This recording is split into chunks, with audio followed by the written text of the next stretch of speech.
Hello dear friends, welcome to net classes CS and paper 1। Dear friends, मैं ज्योति कुमारी चौबे आप लोगों को करा रही हूँ NTA UGC net computer science और पेपर 1 की तैयारी।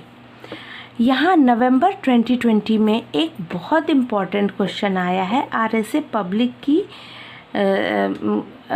क्रिप्टोग्राफी का क्वेश्चन, नेटवर्क सिक्योरिटी टॉपिक के अंदर ये आता है। इसमें हमें क्वेश्चन में गिवन है if P is equal to 3, Q is equal to 11 and D is equal to 7, then find the value of E and encrypt the number 19। 19 को हमें एनक्रिप्ट करना है। यहाँ पे option A B C D दिए हैं, हम लास्ट में चेक करेंगे कि ऑप्शन कौन सा सही है। अब देखिए RSA पब्लिक की क्रिप्टो सिस्टम क्या होता है। ये एसिमेट्रिक की होते हैं, इसमें दो कीज़ होते हैं, एक पब्लिक होता है और एक प्राइवेट होता है। ठीक है, तो दो की का इसमें यूज़ होता है।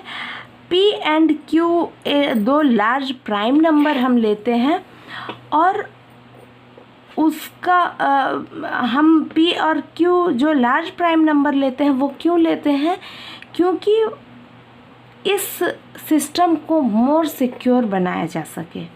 इसकी सिक्योरिटी ज़्यादा से ज़्यादा, मतलब कि ये कोई इसको मतलब हिंदी में कहते हैं भेद ना पाए। ठीक है, तो इसलिए हम लार्ज प्राइम नंबर लेते हैं। इसका मैं डिटेल में आपको बता सकती हूँ। अगर RSA एल्गोरिथम की पूरे कॉन्सेप्ट की आपको ज़रूरत है तो मैं इस पे डेडिकेटेड एक कॉन्सेप्ट के लिए वीडियो बनाऊँगी, उसमें मैं बहुत अच्छे से आपको समझा दूँगी। तो ये लार्ज प्राइम नंबर हम लेते हैं और यहाँ लार्ज प्राइम नंबर की वैल्यू दी हुई है, P is equal to 3, Q is equal to 11। ठीक है, तो हम यहाँ ले लिए P इज इक्वल टू 3 और Q इज इक्वल टू 11 जो गिवन है, तो N निकल गया। N की वैल्यू क्या होती है, P इंटू Q, यानी कि दोनों जो प्राइम नंबर हम लेते हैं उसको मल्टीप्लाई करेंगे तो हम N की वैल्यू मिलेगी हमें। तो P into Q is equal to 3 into 11 is equal to 33। लेकिन इसका टोसेंट फंक्शन होता है, एक टोसेंट फंक्शन होता है phi n। यहाँ तो n की वैल्यू निकल गई, phi n। phi n क्या होता है, P minus 1 into Q minus 1। phi n तो 3 minus 1 is equal to 2, 11 minus 1 is equal to 10, 2 into 10 is equal to 20। तो phi n की वैल्यू आ गई 20। अब हमको एक और कंडीशन को सेटिस्फाई करना है, GCD of E comma phi E phi is equal to 1। अब ये कैसे होगा, इससे हम E वैल्यू निकाल सकते हैं। तो इसके लिए हम क्या करेंगे, हम पहले D वैल्यू देखेंगे। तो D वैल्यू भी यहाँ गिवन है, D इज इक्वल टू 7। ठीक है, D is equal to 7 value इसकी दी हुई है। तो D value D E mod phi is equal to 1 होना चाहिए, शुड सेटिस्फाई द कंडीशन, ये होना चाहिए। तो ये कैसे होगा, 7 D की वैल्यू 7 है और phi की वैल्यू हम क्या निकालें, 20 phi n की वैल्यू है ना। तो 7E mod D phi is DE mod phi is equal to 1 होना चाहिए। तो अगर यहाँ 20 है तो ये इस पॉइंट को बहुत ध्यान से समझिएगा, इसको सब लोग ऐसे तेज़ी से बता देते लेकिन इसको समझने की ज़रूरत है। तो 7 इंटू 3 अगर हम करते हैं तो क्या आएगा, 21। ठीक है, 21 मोड 20 इक्वल टू 1, यानी कि ये सेटिस्फाई कर रहा है। तो जब ये सेटिस्फाई कर रहा है तब E की वैल्यू क्या होनी चाहिए, 3, क्योंकि 7 इंटू 3 कर रहे हैं तो ये 21 आ रहा है। 21 मोड 20 इज इक्वल टू 1। तो यहाँ हमें E की वैल्यू निकल गई, 7 3 मोड 20 इज इक्वल टू 1 यहाँ सेटिस्फाई हो रहा है। तो हम पब्लिक की क्या बनाते हैं, पब्लिक की कैसे हम लिखते हैं, पब्लिक की लिखते हैं N कॉमा E। तो N की वैल्यू आप यहाँ देखिए, यहाँ 33 आया था, P N is equal to P into Q। और प्राइवेट की में क्या है n, d, तो n, d आया, तो यानी कि 33,7, d की वैल्यू क्या है 7 है, तो ये दोनों की निकल गया। अब हम इसको इंक्रिप्शन में कैसे यूज़ करेंगे, है ना।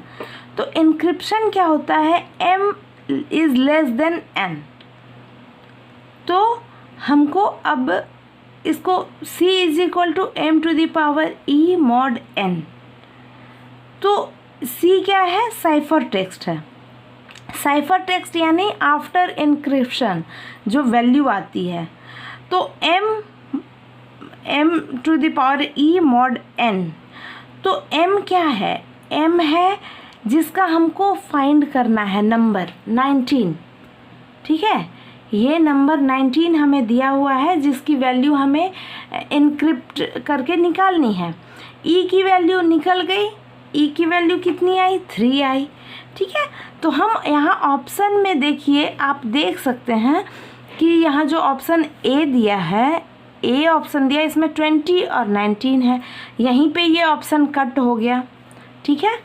अब बी में क्या है, 33 और 11 है, ये भी कट हो गया। E and encrypt the value 19, तो ई के वैल्यू यहाँ पे मात्र 3 है, और यहाँ डी में भी देखिए 77, 28 है, तो ये भी कट हो गया, ठीक है। तो बस ई निकला, और अगर हम ऑप्शन चेक करते हैं तो यहीं पे हम सही आंसर निकाल सकते हैं, ठीक है। लेकिन हम आगे इसको देखेंगे कि इनक्रिप्ट कैसे करते हैं, उसकी वैल्यू भी हम देखेंगे। तो इनक्रिप्शन हम कैसे किए, यहाँ पे m to the power e mod n, तो m की वैल्यू 19 है और e की वैल्यू हमें 3 मिल गई है, मॉड 33, तो 19 टू द पावर 3 मॉड 33 आ गया। तो आप समझिए कि फिर उसको करने में अगर याद नहीं है तब तो करना बहुत टाइम वेस्टेज होगा वहाँ एग्ज़ामिनेशन हॉल में। तो देखिए ट्रिक, अगर कोई स्मार्ट स्टूडेंट है तो वो मतलब बस ई की वैल्यू निकाल के ही ऑप्शन से निकाल लेगा। देखिए एग्ज़ामिनर भी कितना काइंड हार्टेड है कि उसने एकदम सिर्फ एक ऑप्शन में ई की वैल्यू 3 दी है। तो आप इसी के बाद यहाँ इसको तुरंत चूज़ कर सकते हैं बेझिझक। लेकिन हम लोग इसको सॉल्व करके देख लेते हैं, तो लेकिन एग्ज़ामिनेशन हॉल में इतना ज़्यादा आपको नहीं करना पड़ेगा, आप ऑप्शन को चेक करते रहेंगे और उसके अकॉर्डिंग आंसर को टिक मार्क करेंगे। तो यहाँ पे इसकी वैल्यू क्या होगी, 6859 मॉड 33। तो इसको जब हम सॉल्व करेंगे तो सी की वैल्यू 28 आएगी। तो आंसर क्या होगा, ये सी ऑप्शन, ठीक है, 3 and 28। तो फ्रेंड मुझे उम्मीद है कि आप लोगों को समझ में आया होगा और आप लोग आगे अब अगर एग्ज़ाम में ये ऐसा क्वेश्चन आता है तो इसको डेफिनेटली सॉल्व कर पाएंगे। अब एग्ज़ाम में हमको फटाफट कैसे करना होगा, ठीक है। यहाँ हम देख लिए, इतना ज़्यादा हमको लिखना नहीं है। 33 आ गया, हाँ 20 आ गया, उसके बाद ये 7 है, 20 आया है, साइफर टेक्स्ट का वैल्यू 20 आया है, 7 21 हो गया, 3 हो गया। चलो जल्दी से चेक करें, 3, हाँ यहाँ 3 है, चलो आंसर आ गया, ठीक है। तो इस तरह से हमको फटाफट करना है। ये मैंने डिटेल में इसलिए समझाया कि अगर आपको थोड़ा भी इसका आइडिया है तो आप पूरा कॉन्सेप्ट यहीं समझ लेंगे, ठीक है। लेकिन अगर RSA एल्गोरिथम पे आपको कॉन्सेप्ट वीडियो चाहिए तो मैं डेफिनेटली लाऊंगी, बट मुझे आपका कमेंट में चाहिए, जो भी आपका ज़रूरत है, आपकी आवश्यकता है, वो आप कमेंट बॉक्स में लिखिए ताकि उसके अकॉर्डिंग मैं फटाफट आपका जो भी प्रॉब्लम है उसको सॉल्व कर सकूं। Thank you very much. अगर आप net classes CS and paper 1 पे नए हैं तो प्लीज़ इसको सब्सक्राइब कर लीजिए।